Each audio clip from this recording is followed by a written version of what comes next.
Assalamualaikum warahmatullahi wabarakatuh. Salam bahagia Bapak Ibu guru hebat seluruh Indonesia. Perkenalkan, saya Dedeh Kurniasih, guru SD Negeri Sukanagara 3, calon guru penggerak Angkatan 9 Kabupaten Cianjur. Pada kesempatan kali ini, saya akan memaparkan hasil aksi nyata pada modul 1.4, yaitu budaya positif.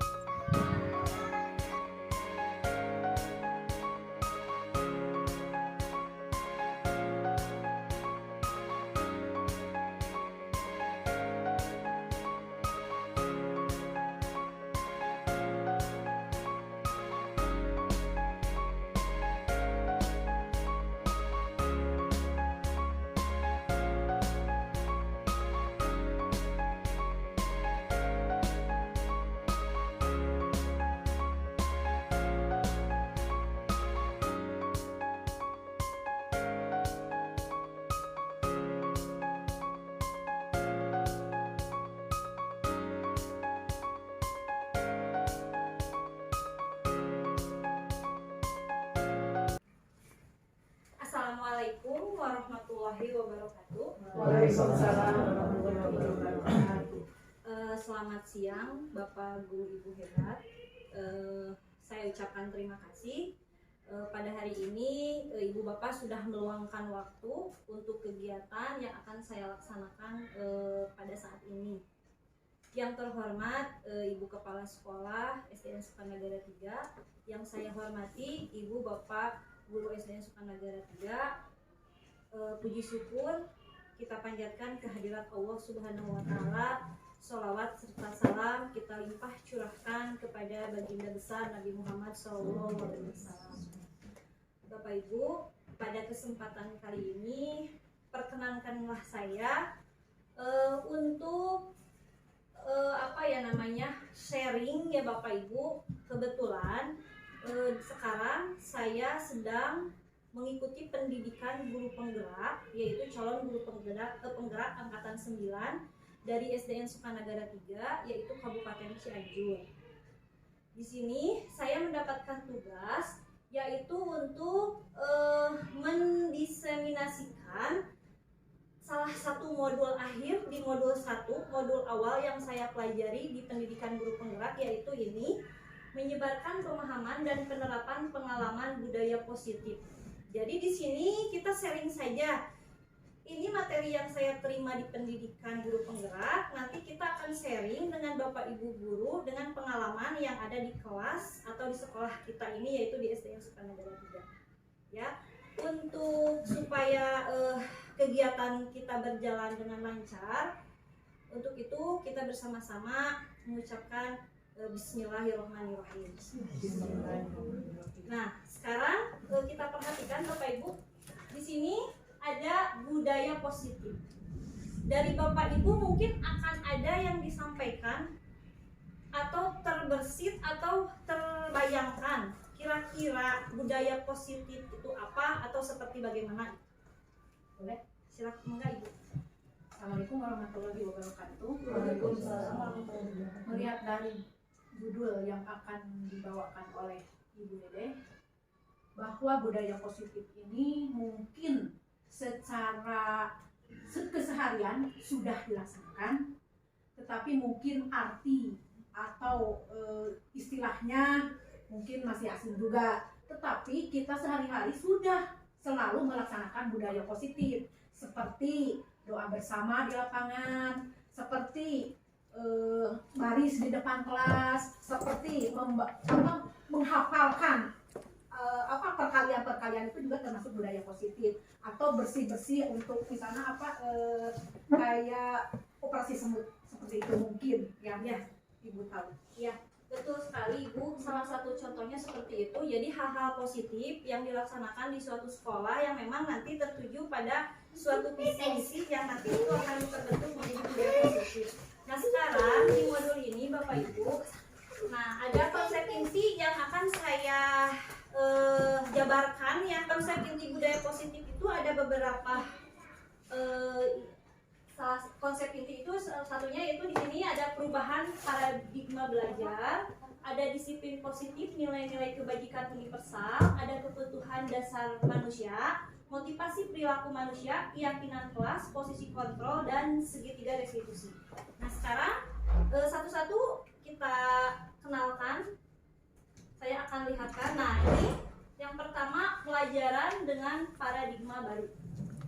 Ya, konsep itu yang pertama ini, pembelajaran paradigma baru merupakan pembelajaran yang dirancang berdasarkan prinsip pembelajaran berdiferensiasi, sehingga para peserta didik belajar sesuai kebutuhannya berdasarkan tahap perkembangan sesuai teori psikologi modern untuk mewujudkan profil pelajar Pancasila.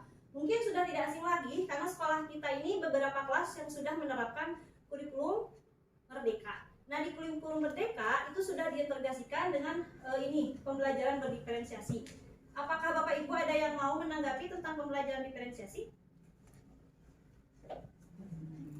Di mana pembelajaran diferensiasi dalam kurikulum Merdeka nanti siswa akan diberikan kebutuhan sesuai yang dia butuhkan.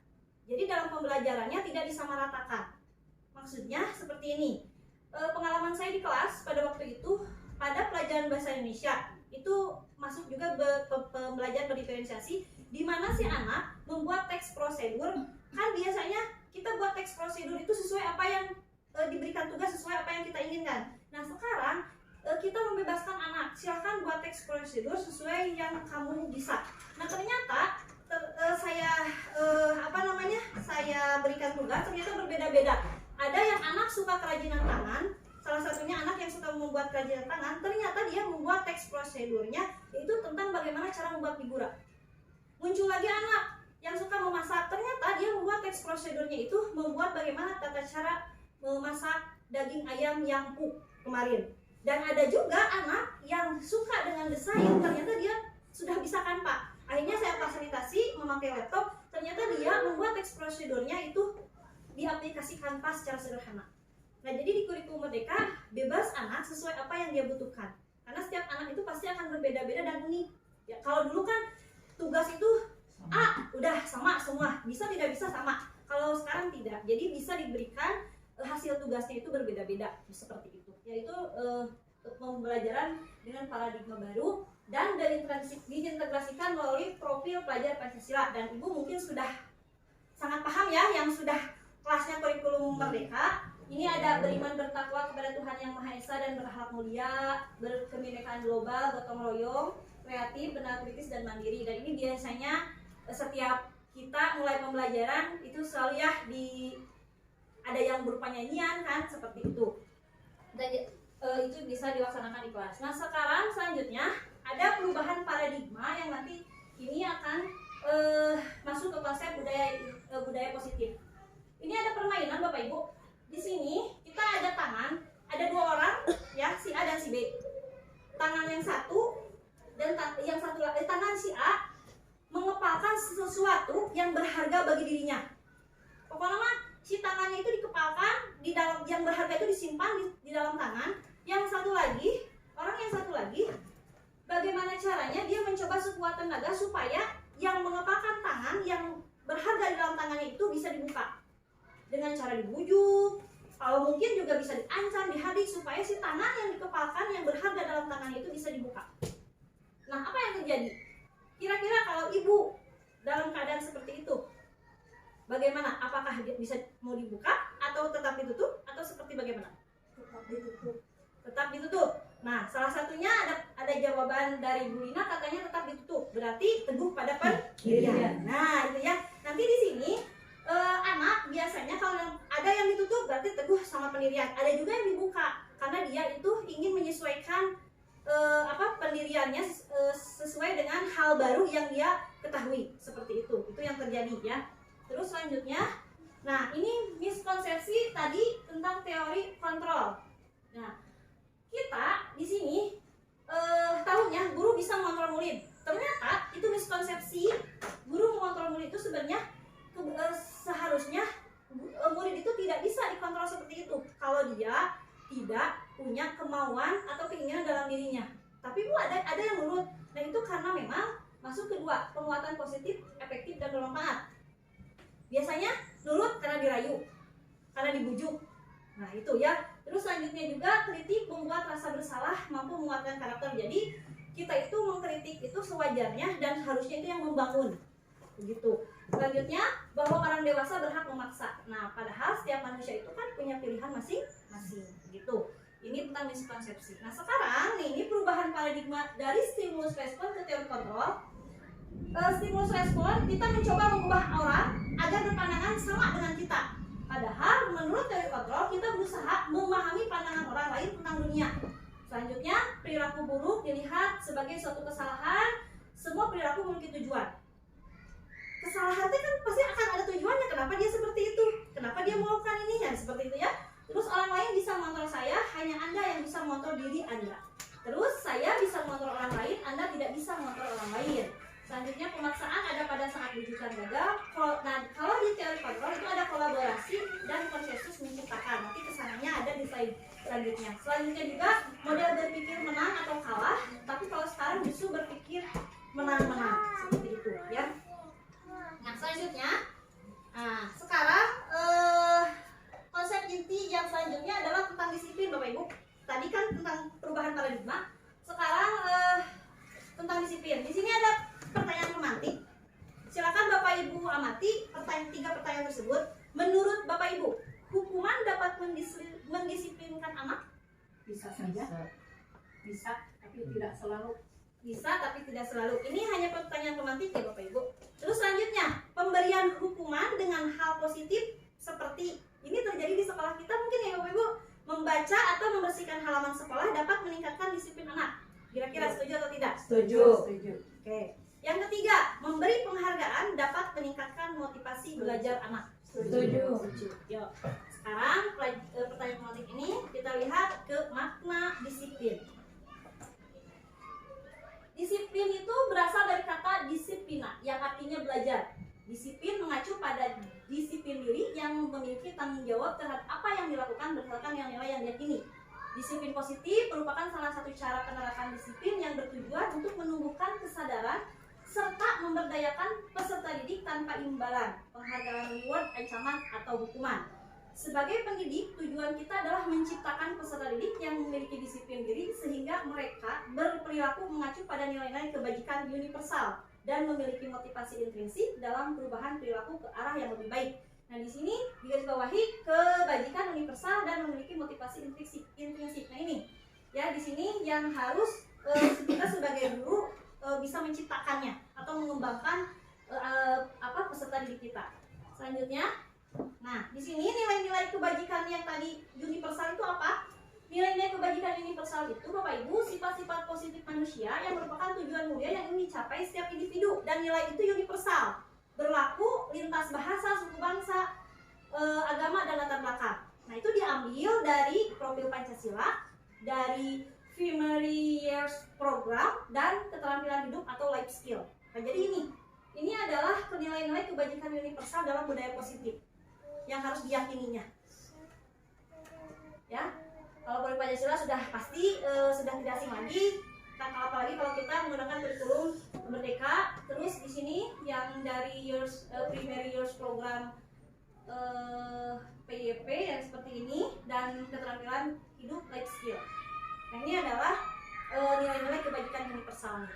Selanjutnya, nah ini adalah peta konsep Bapak Ibu disiplin positif menurut Dr. William. Nah ini, nah peta konsepnya disiplin positif itu yang pertama kita harus tahu kita itu ya yang pertama, Anda tidak bisa mengontrol orang lain, hanya Anda yang bisa mengontrol diri sendiri. Itu tadi ya, diri Anda yang tadi. Nah makna disiplinnya itu ya, jadi arti disiplinnya selanjutnya semua perilaku memiliki tujuan. Nah tadi pasti memiliki tujuan, kita akan bahas di teori motivasi. Di situ ada untuk menghindari hukuman, untuk mendapatkan imbalan, atau menghargai diri sendiri. Selanjutnya nanti akan ada yang namanya nilai-nilai kebajikan universal, dan akhirnya nanti ada muncul di keyakinan kelas. Selanjutnya ada 5 posisi kontrol. Nah ini nanti pasti ibu bapak akan mengalami dan pernah mengalami atau pernah melakukannya kepada murid kita di kelas. kelas, yaitu ada penghukum, pembuat rasa bersalah, teman, pemantau, dan manajer. Terus nanti akan ada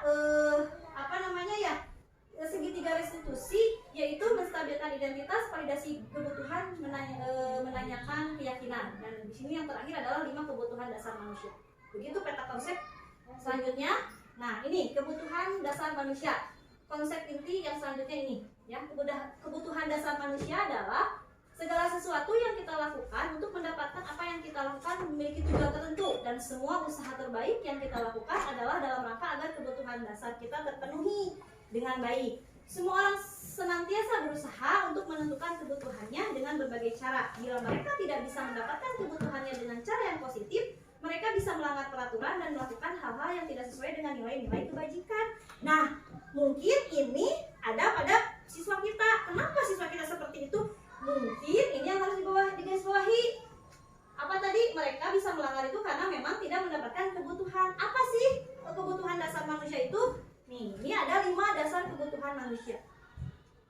Ya, 5 dasar kebutuhan manusia itu yang pertama, ini semua tidak mengenal usia. Manusia itu pasti mempunyai 5 kebutuhan dasar. Yang pertama, kebutuhan untuk bertahan hidup, survive. Apa kebutuhan untuk bertahan hidup? Makan. Ya, kalau kita lapar ya makan, kalau kita haus ya minum. Nah, itu adalah kebutuhan dasar, ya, kebutuhan untuk bertahan hidup. Seperti halnya juga pada siswa kita. Kenapa siswa kita kok ada yang indisipliner, ada yang namanya tidak taat aturan, tidak taat peraturan? Mungkin ada kebutuhan dasarnya yang tidak dipenuhi seperti itu. Yang kedua, cinta dan kasih sayang. Nah, love and belonging, ya. Nah, itu sama. Kita sebagai manusia itu memerlukan cinta dan kasih sayang dari keluarga, mungkinnya dari rekan-rekan kerja kita. Maksudnya dalam arti yang seluas-luasnya, ya. Nah, mungkin peserta didik pun sama di kelas. Nah, mereka itu harus ada jalinan kasih sayang guru, ya, kepada anaknya gitu, kepada peserta didik. Terus yang ketiga, kebebasan atau freedom. Itu kebebasan kita udah pasti, ya, kita sebagai orang dewasa. Nah, anak-anak pun sama, peserta didik pun sama. Kebebasannya mereka itu diberikan kebebasan dalam pembelajaran. Contohnya yang tadi saya gambarkan di pembelajaran di kelas. Nah, seperti itu. Selanjutnya, kesenangan atau fun. Jadi kita itu di kelas sebagai guru harus menciptakan kelas yang kelas yang menyenangkan, ya. Nah, itu. Terus selanjutnya juga kekuasaan atau power, di mana anak pun sama akan mempunyai rasa ingin orang lain nurut, yang mempengaruhi orang lain. Nah, itu lebih ke kekuasaan. Pasti kan ada yang ingin diturut sama temannya, ingin di kelompok itu ingin dia yang memimpin. Nah, seperti itu akan muncul di peserta didik. Itu berarti 5 kebutuhan dasar manusia, dan kita sebagai pendidik atau guru itu harus bisa memperhatikan itu. Makanya kenapa suka ada anak yang muncul berbeda, seperti tidak mentaati aturan. Mungkin ini ada salah satu kebutuhan manusianya yang tidak terpenuhi. Nah, selanjutnya teori motivasi perilaku manusia. Ini konsep inti selanjutnya. Teori motivasi perilaku manusia untuk menghindari ketidaknyamanan hukuman. Nah, apa yang akan terjadi apabila saya tidak melakukan? Maksudnya seperti ini, Bapak Ibu. Contohnya saya ke sekolah itu pagi-pagi. Mungkin saja motivasi saya itu berbeda, karena pagi-pagi itu daripada saya ditegur oleh ibu kepala sekolah, lebih baik saya berangkat pagi-pagi. Nah, ini maksud ke satu, menghindari ketidaknyamanan daripada ditegur, lebih baik saya pagi-pagi. Itu motivasinya. Yang kedua, untuk mendapatkan imbalan dari orang lain. Nah, saya pagi-pagi ke sekolah supaya saya dipuji sama ibu kepala sekolah di depan guru-guru lain. Lihat, Bu Dede selalu pagi-pagi ke sekolah, masa guru-guru yang lain selalu kesiangan? Contoh, ya. Nah, itu berarti saya itu motivasinya ingin diberikan penghargaan atau imbalan, apresiasi. Nah, selanjutnya yang seharusnya yang nomor 3, Bapak Ibu, ya, untuk menghargai diri, bahwa itu memang suatu kewajiban. Kita itu harus berangkat ke sekolah sesuai dengan jam yang telah ditentukan. Saya akan menjadi orang yang seperti apa bila saya melakukannya. Ya, ini seharusnya seperti ini. Nah, ini muncul motivasi internal dalam diri. Nah, inilah tujuan dari disiplin positif yang harus kita bisa terapkan ke anak. Jadi bukan karena takut hukuman, bukan karena ingin diberi imbalan atau ingin selalu diberi apresiasi, tapi justru memang harus muncul dari intrinsik yang sendiri, kesadaran pribadi, seperti itu. Ya, itu perbedaannya. Nah, selanjutnya ini Ki Hajar Dewantara, merdeka itu artinya tidak hanya terlepas dari perintah, akan tetapi juga cakap buat memerintah diri sendiri. Ini menurut Ki Hajar Dewantara. Di sini dihukum oleh penghargaan. Nah, dihukum oleh penghargaan itu pengaruhnya bisa jangka pendek dan jangka panjang. Terus ini penghargaan? Apa Ibu? Penghargaan bisa mematikan kreativitas dan mengurangi motivasi intrinsik. Nah, selanjutnya di sini ada kuis ya Bapak Ibu. Coba Bapak Ibu lihat. Ini tentang hukuman atau konsekuensi. Nanti menurut Bapak Ibu nih ya, mencatat 100 kali di dalam buku kalimat saya tidak akan terlambat lagi karena terlambat sekolah. Kira-kira itu bentuknya hukuman atau konsekuensi? Ini dulu. Hukuman atau konsekuensi? Hukuman. Berarti nomor 1 itu hukuman. Lari mengelilingi lapangan basket 2 kali karena terlambat hadir di sekolah. Coba lari mengelilingi lapangan basket 2 kali karena terlambat di sekolah. Hukuman. Berarti ya ada jawabannya. Murid diminta untuk push up 15 kali karena tidak menggunakan masker ke sekolah. Yo, bisa membedakan antara hukuman dan konsekuensi. Nah, sekarang kita ini dulu ya, tindakan dulu. Menggantikan tugas teman yang telah dicoret-coret. Konsekuensi. Membersihkan tumpahan air di meja tulis karena tersenggol pada saat belajar. Murid disuruh untuk tidak mengenakan sepatu seharian di sekolah karena tidak menggunakan sepatu hitam. Hukuman. Lari mengelilingi lapangan basket 2 kali karena terlambat 10 menit untuk pelajaran PJOK. Hukuman. Kenapa? Ya, jadi disuruh mencatat 100 kali itu kan hukuman. Mengelilingi lapangan basket itu hukuman. Murid diminta push up hukuman. Tapi di sini menggantikan tugas teman yang telah dicoret-coret itu adalah konsekuensi. Membersihkan tumpahan yang memang dia sudah lakukan itu juga konsekuensi. Disuruh tidak mengenakan sepatu hukuman. Dan lari mengelilingi lapangan basket 2 kali karena terlambat 10 menit untuk pelajaran itu konsekuensi. Kenapa bukan hukuman? Itu konsekuensi karena memang menggantikan dia tidak bisa mengikuti olahraga seperti itu. Nah, selanjutnya di sini Bu ada Bapak Ibu perbedaan hukuman dan konsekuensi. Bisa dilihat ya. Hukuman itu sesuatu yang menyakitkan harus terjadi. Yang kedua, konsekuensi sesuatu harus terjadi. Terus membuat anak sakit untuk jangka waktu lama. Itu yang untuk tidak menerima ya Bu ya. Terus selanjutnya membuat anak merasa tidak nyaman dalam jangka waktu pendek kalau konsekuensi. Ya seperti tadi lah, gelas kesenggol. Mungkin waktu itu tidak enak ya karena harus membersihkan. Gitu seperti itu ya. Terus selanjutnya anak membenci kedisiplinan, anak menghargai disiplin kalau dengan konsekuensi.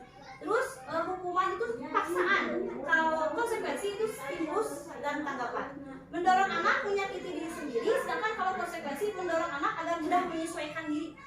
Terus konsep diri yang buruk, kalau konsekuensi itu konsep diri yang baik, sedangkan kalau hukuman anak belajar untuk menyembunyikan kesalahan. Nah, karena takut dihukum kan tadi ya. Terus konsekuensi mah anak belajar untuk mematuhi peraturan.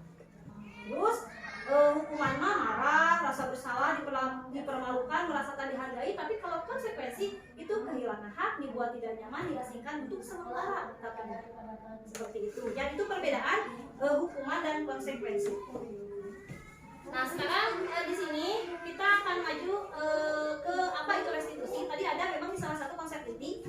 Restitusi adalah proses menciptakan kondisi bagi murid untuk memperbaiki kesalahan mereka sehingga mereka bisa kembali pada kelompok mereka dengan karakter yang lebih kuat. Nanti akan saya tampilkan contoh video yang ditangani secara menggunakan restitusi. Restitusi juga merupakan proses kolaboratif yang mengajarkan murid untuk mencari solusi untuk masalah mereka dan membantu murid berpikir tentang orang seperti apa yang mereka inginkan menjadi tujuan mulia dan bagaimana mereka harus memperlakukan orang lain. Nah nanti akan ada contoh videonya. Nah selanjutnya di sini perbedaan hukuman, konsekuensi dan restitusi. Kalau hukuman itu kan sesuatu yang menyakitkan harus terjadi. Kan kalau konsekuensi kan sesuatu yang harus terjadi yang tadi. Kalau di restitusi itu merupakan pilihan. Nanti akan ada ya, saya akan tampilkan videonya. Terus selanjutnya tidak nyaman untuk murid. Sama juga konsekuensi hanya untuk jangka panjang, kalau ini jangka pendek, dan kalau di restitusi menguatkan menyengsarakan murid atau anak dalam jangka waktu panjang. Selanjutnya, korban mendapat keadilan. Kalau konsekuensi, korban bisa diabaikan. Kalau direstitusi, korban mendapat ganti. Seperti itu ya, mungkin bisa dilihat paparannya, perbedaan-perbedaannya sampai di bawah. Murid itu nanti kalau dihukum kan membenci ya, kalau konsekuensi menghormati peraturan, tetapi nanti direstitusi menghormati dirinya dan orang lain. Nanti karena akan ada yang indisipliner itu akan digunakan restitusi, nanti akan hasilnya murid atau anak akan menghormati dirinya dan orang lain. Itu perbedaannya. Selanjutnya ciri-ciri restitusi seperti ini Bapak Ibu, bukan untuk menebus kesalahan, namun untuk belajar dari kesalahan, memperbaiki hubungan. Nanti ditawarkan, nanti ada tawaran, tapi bukan paksaan. Kalau itu kan hukuman mau tidak mau kan ya harus dijalankan. Terus restitusi menuntut untuk melihat ke dalam diri, apa yang salah dalam dirinya nanti. Terus restitusi mencari kebutuhan dasar yang mendasari tindakan kenapa dia berbuat seperti itu. Restitusi diri adalah cara yang paling baik, fokus pada karakter bukan tindakan, fokus pada solusi, nanti akan ada solusi di akhir. Terus mengembalikan murid yang berbuat salah pada kelompoknya. Itu. Nah, sekarang masuk ke tadi yang nilai-nilai kebajikan universal. Nah, itu bisa diberlakukan di keyakinan kelas. Nah, mungkin Bapak Ibu sudah membuat keyakinan di kelas masing-masing kan ya di awal tahun pelajaran, di mana keyakinan kelas itu yang pertama bersifat abstrak, berupa pertanyaan universal. Terus nanti kan kita akan bertanya ke anak, kira-kira kamu memimpikan kelas seperti apa? Nanti kan si anak akan menulis di stick note, ya di kelas 5 seperti itu, di stick note. Nanti dia akan ingin tidak berkata kasar, kan ada seperti itu ya, masukan dari anak dan sebagainya. Tentu selanjutnya juga sesuai dengan kondisi kelas dan sekolah sehingga mudah diterapkan. Jadi itu kelas saya dengan kelas Bapak Ibu mungkin akan berbeda keyakinan kelasnya sesuai dengan apa yang mereka inginkan.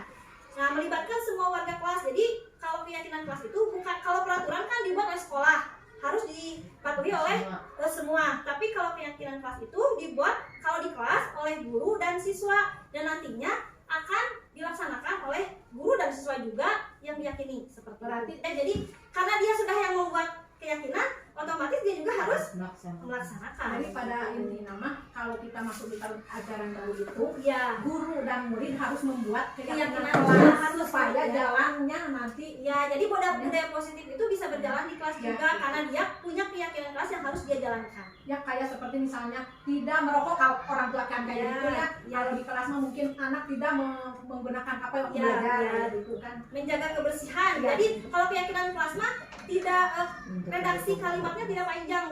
Ya, jadi saling menghormati. Jadi dia udah tahu kalau saling menghormati itu harus seperti apa. Ya, nah gitu. Untuk keyakinan kelas. Beda sama peraturan kelas gitu ya. Nah, sekarang di sini mengapa tidak peraturan saja? Mengapa harus keyakinan kelas? Nah, di sini ada mengapa kita memiliki peraturan harus menggunakan helm bila mengendarai kendaraan roda 2. Kan aturannya harus. Kan aturannya kita harus pakai helm. Tapi kalau diyakini kalau pakai helm itu untuk menjaga keselamatan. Nah, itu maksudnya. Terus mengapa kita memiliki peraturan 3M, menggunakan masker, mencuci tangan dan menjaga jarak? Itu aturannya di saat pandemi kemarin dia seperti, tapi yakin kita itu untuk menjaga kesehatan kita. Nah, selanjutnya juga mengapa kita memiliki peraturan harus datang tepat waktu pada saat mengikuti pelatihan? Ya, itu kan memang harus tepat waktu, tapi kan kalau dalam diri kita diyakini kita itu berdisiplin, begitu. Disiplin kan masuk ke nilai-nilai kebajikan universal. Itu ya.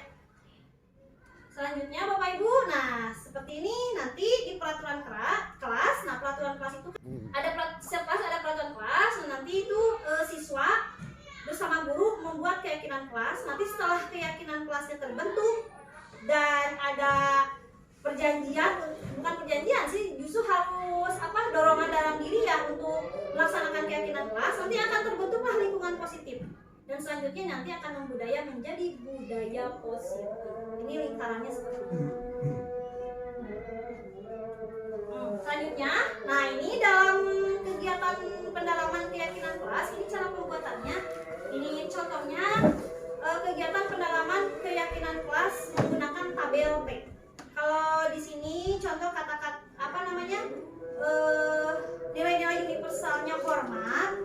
Nah, di sini ada tabel Y-nya. Apa kira-kira yang kalau mengambil kata-kata kalau mengambil nilai-nilai kebajikan universalnya hormat, ini yang akan terdengarnya nanti akan yuk saya bantu kayak gitu, anak-anak nanti akan membudayakan seperti itu, kita bisa selesaikan ini bersama. Terus ada juga nanti akan terdengar terima tolong ya, permisi boleh saya pinjam. Nah nanti ada kebiasaan seperti itu ya kalau keyakinan kelasnya hormat. Terus selanjutnya kalau yang terlihat berempati terhadap perasaan orang lain, memegang barang milik orang lain hanya dengan mendengarkan dengan seksama, senantiasa berbuat baik, terus berbagi, itu yang terlihat. Dan kalau dalam berperilakunya tersenyum ramah, terus memberikan salam hormat, selanjutnya meletakkan tangan, memberikan ruang bekerja, postur tubuh yang tenang, itu dalam berperilaku hormat.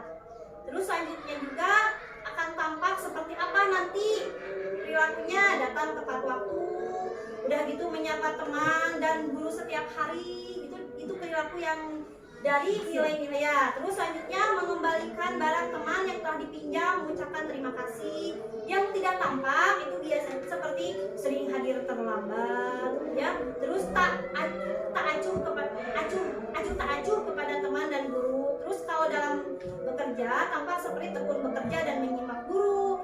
Terus menyerahkan tugas tepat waktu, tidak mendengarkan guru dan acuh, dan selanjutnya adalah tugas tidak diberikan. Itu salah satu mungkin kegiatan dalam pendalaman keyakinan kelas. Nah selanjutnya Bapak Ibu coba kita lihat jadi peraturannya seperti itu. Coba kira-kira menurut Bapak Ibu di sini ada selalu mengembalikan buku ke tempatnya. Kira-kira itu maksudnya peraturan atau keyakinan kelas? Keyakinan kelas. Nah, dilarang mengganggu orang lain. Keyakinan kelas apa? Terus, nah keyakinan kelas kan ada nilai-nilai kebajikan universalnya. Kalau selalu kembalikan buku ke tempatnya, kira-kira nilai-nilai universalnya apa? Ya itu kan keyakinan kelas. Ya udah, terus sebelum pembelajaran dimulai maksudnya apa? Hadir di sekolah 15 menit sebelum pembelajaran dimulai. Peraturan apa keyakinan? Peraturan. Nah, dilarang melakukan kekerasan? Dilarang menggunakan narkoba? Bergantian atau menunggu giliran? Jangan berlari di kelas atau koridor? Keyakinan. Nah ini keyakinan kelas seperti ini. Jadi keyakinan kelas yang menyimpan kalimatnya dari kebijakan tadi teh nilai-nilai universalnya ya. Jadi tidak selalu kembalikan buku ke tempatnya. Nah jadi kalau di keyakinan kelas mah tanggung jawab. Jadi nanti tanggung jawab itu apa saja. Makanya kalau anak nanti kan di sana pasti anak bakal nulis di sana contoh jangan berlari di kelas atau koridor mungkin gitu. Nah kita mengelompokkan keyakinan kelasnya sesuai dengan nilai kebajikan universal, yaitu ini keselamatan, keamanan. Jadi memang harus seperti apa gitu ya. Perbedaan antara keyakinan kelas dengan peraturan. Kalau peraturan kan dibuat oleh sekolah, terus kita sebagai warganya patuh terhadap peraturan tersebut. Kalau keyakinan kelas mampu nanti kita dengan anak berkolaborasi membuat impian kelas kita. Ya seperti itu aja Bu. Kalau hadir kan biasa di peraturan kelas juga kan ada. Ya. Hadir di sekolah 15, kalau ini kan masuk berarti sama. Yang mana Bu? Hadir di sekolah 15 menit. Hadir di sekolah 15 menit sebelum pembelajaran, ya itu peraturan. Kalau dia keyakinan kelas itu menjadi ini Bu. Kita komitmen seperti itu ya Bu. Nah sekarang ini Bu 5 posisi kontrol Bapak Ibu. Jadi kita sebagai pendidik itu ada 5 posisi kontrol yang sebenarnya pernah Bapak Ibu lakukan pasti. Yang pertama ada penghukum, yang kedua ada pembuat merasa bersalah, ada teman, pemantau dan manajer. Seperti apa itu Ibu? Nah di sini ini perbedaannya. Ya, aduh ya tidak kurang terlihat ya. Nah di sini coba ada penghukum. Kalau penghukum itu mungkin pernah seperti ini. Guru berbuat menghardik, menunjuk-nunjuk, menyakiti, kalau dia tidak ya, menyindir. Kalau membuat orang bersalah, berceramah dan mengatakan seharusnya ibu sangat kecewa kalau kamu tidak menuli dan sebagainya, itu adalah pembuat orang merasa bersalah. Ada juga teman, dia akan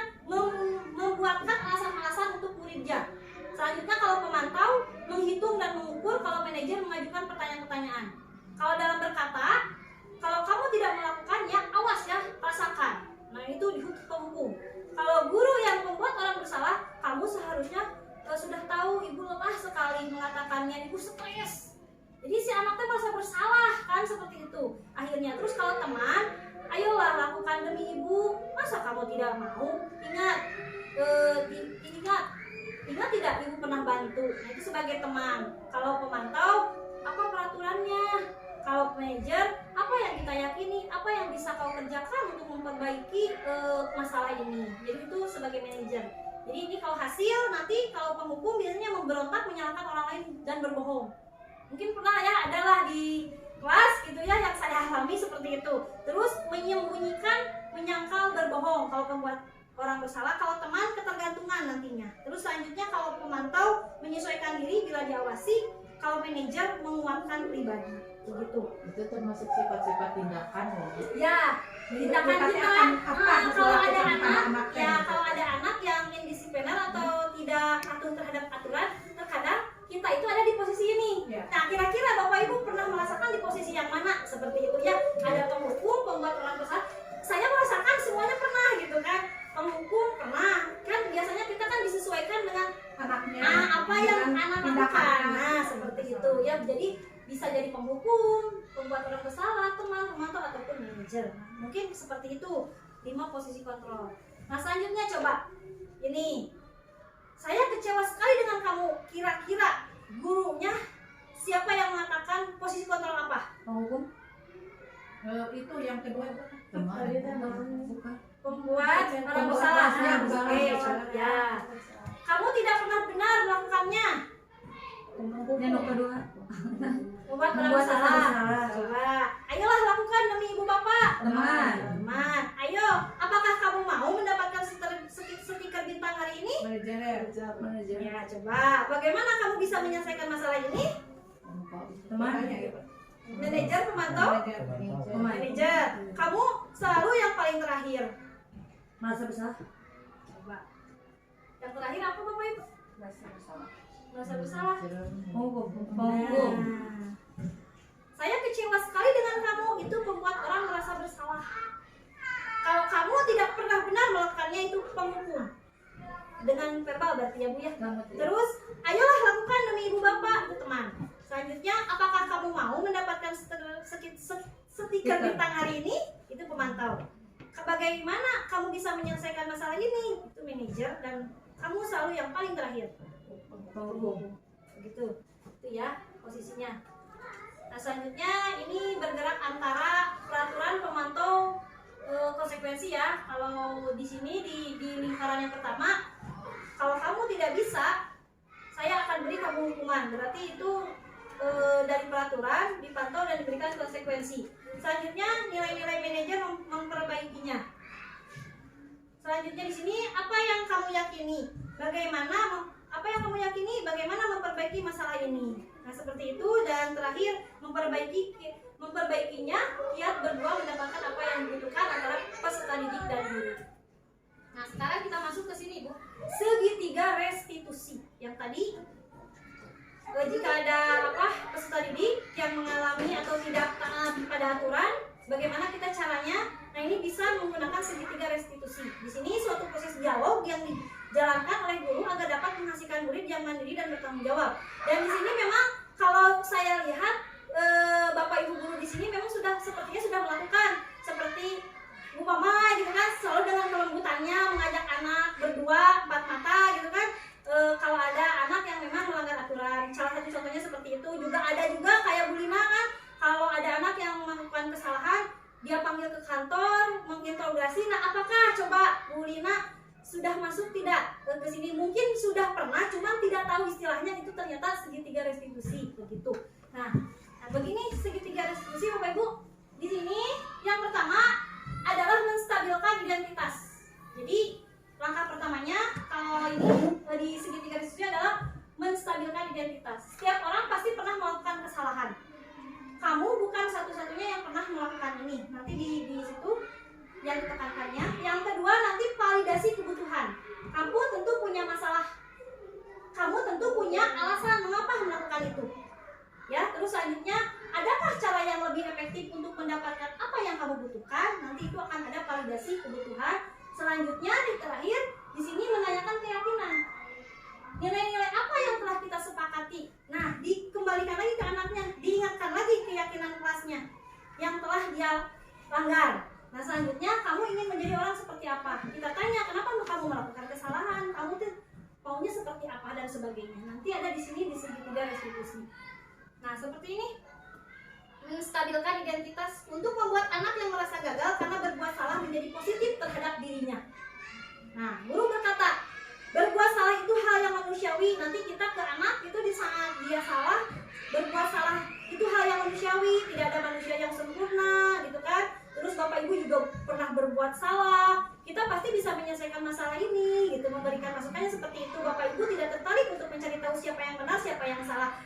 Saya percaya ibu pasti pernah berkata ini kepada anak di saat anak melanggar aturan, hanya saja mungkin tidak menyadari bahwa ini masuknya ke segitiga restitusi. Terus kalau kamu menyalahkan dirimu sendiri terus menerus, apakah kamu bersikap baik pada dirimu sendiri? Nah, begitu ya. Ini di dalam menstabilkan identitas tahapan pertama. Tahapan kedua, validasi kebutuhan. Di sini membantu siswa mengenali basic kebutuhan yang ingin dipenuhi ketika melakukan kesalahan. Pada dasarnya setiap tindakan manusia tujuannya adalah memenuhi basic need. Apakah itu power, freedom, love, and belonging, fun, atau survive? Ya tadi apa ibu? 5 kebutuhan manusia ya yang tadi. Nah, guru berkata di dalam tahapan ini nanti biasanya memvalidasi seperti ini. Kamu bisa saja kan melakukan hal yang lebih buruk tapi kamu tidak melakukan, atau kamu pasti punya alasan mengapa melakukannya. Kan pasti kan udah pernah ya Bapak Ibu. Apa yang penting bagi kamu? Kamu boleh tetap berusaha menjaga sikap itu, tapi tambahkan sikap yang lain, yang baru. Maukah kamu belajar cara lain untuk mendapat yang kamu butuhkan tanpa harus memukul? Nah, biasanya apakah kamu bisa melakukan lebih baik besok lagi? Nah, itu dalam memvalidasi kebutuhan. Selanjutnya, di sini tahapan terakhir dalam segitiga restitusi adalah menanyakan keyakinan. Nah, anak melihat kesalahannya dihubungkan dengan norma sosial dan nilai-nilai yang mendasari manusia berinteraksi dengan orang lain. Dan ini gurunya berkata, apa nilai yang kita percaya di kelas atau sekolah? Memberitahukan kembali keyakinan kelas yang dibuat di kelasnya. Nilai-nilai universal apa yang telah kita sepakati. Nah, terus kelas yang ideal itu seperti apa? Mungkin salah satunya ya ini pilihannya. Kamu ingin jadi anak seperti apa? Kita tanya. Saat anak seperti itu. Terus apa yang kamu rasakan ketika kamu melakukan itu? Kamu menjadi orang yang seperti apa? Nah, nanti itu kan di menanyakan keyakinan di tahapan terakhir segitiga restitusi. Dan mungkin Bapak Ibu pernah ya melaksanakan itu tapi tidak tahu istilahnya. Nah, sekarang ini ada salah satunya Bapak Ibu.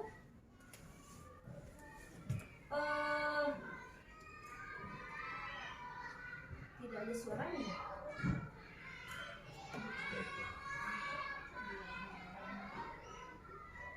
Nah,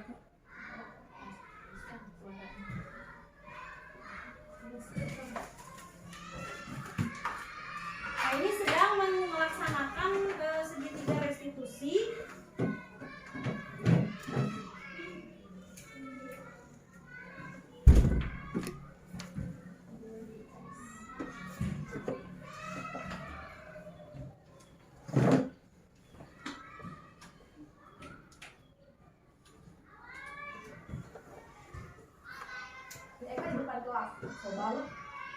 Oh begitu, ya pasti kamu marah dan kesal. Bapak juga akan marah. Ini ya Bapak Ibu, contohnya menggunakan segitiga restitusi dengan 3 tahapan tadi. Siang Sarah. Siang Pak. Sudah lama nggak ketemu Sarah. Kenapa hari ini ada di sini? Kesel Pak, kesel banget. Masa aku dikatain tukang fitnah Pak? Ya aku marah lah. Aku balik ngatain Eka di depan kelas. Kesel banget. Oh begitu, ya pasti kamu marah dan kesal. Bapak juga akan marah apabila ada yang menegur Bapak seperti itu.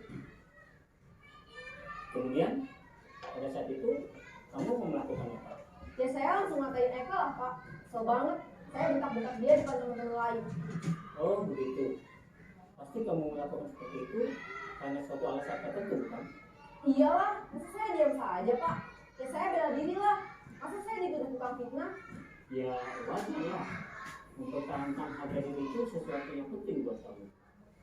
Untung kamu tidak bertindak lebih berjalan lagi, hanya membentak-bentak. Iya Pak. Untung saya masih bersabar dan hanya membentak saja. Sudah gemes padahal. Saya pasti bela diri lah. Ya pasti ya.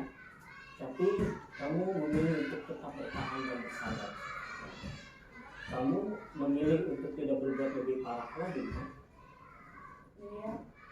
Nah, sekarang coba kita lihat lagi tindakan kamu yang bentak-bentak Eka di kelas. Tindakan kamu itu kira-kira sesuai dengan keyakinan kelas atau prinsip kamu tidak? Enggak lah Pak, capek Pak jadi pengarang. Jadi keyakinan atau prinsip mana yang kurang sesuai dengan keinginan kamu? Ya, saya sebenarnya sangat menghargai orang lain. Mungkin saat itu saya menjadi emosi, jadi tidak menunjukkan sikap itu. Kamu meyakini tidak menghargai orang lain itu penting buat kamu? Yakin lah Pak. Iya, setuju. Kita harus saling menghargai. Namun ada juga keyakinan yang kita sepakati yang perlu kita jalankan apabila kita sedang marah, bukan? Ya, saya bisa lebih proaktif, mulai dengan diri sendiri. Saya bisa jadi lebih bersabar, mengambil waktu juga untuk berpikir bahwa apa selanjutnya. Kira-kira kamu bersedia memperbaiki masalah ini tidak? Bersedia Pak. Kalau kamu memperbaiki masalah ini, kamu akan menjadi orang seperti apa? Saya akan menjadi orang yang bertanggung jawab kali ya Pak. Dan senantiasa proaktif. Iya. Menurut kamu, bagaimana rasanya menjadi orang seperti itu? Ya nyaman lah, bangga bisa bersabar dan menghadapi. Baiklah kalau begitu. Yuk kita pikirkan bagaimana memperbaiki masalah ini. Itu tahapan dari segitiga restitusi, 3 tahapan yang bisa guru berikan kepada anak jika suatu saat peserta didik kita itu melanggar suatu keyakinan kelas atau aturan di sekolah. Dan sepertinya saya percaya Bapak Ibu pernah melakukannya. Hanya saja mungkin redaksi kalimatnya yang berbeda mungkin ya Bapak Ibu. Nah sekarang kita masuk ke terakhir, refleksi. Kita merefleksikan dari awal tadi yang saya sampaikan sampai akhir. Yang pertama, hal baru apa yang mengubah paradigma saya yang saya dapatkan? Apakah Secara pribadi dapatkan pertama lebih meningkatkan lagi disiplin dengan berbagai cara yang bisa merubah anak itu yang tadi sudah disebutkan. Terus cara menghukum tidak ada lagi.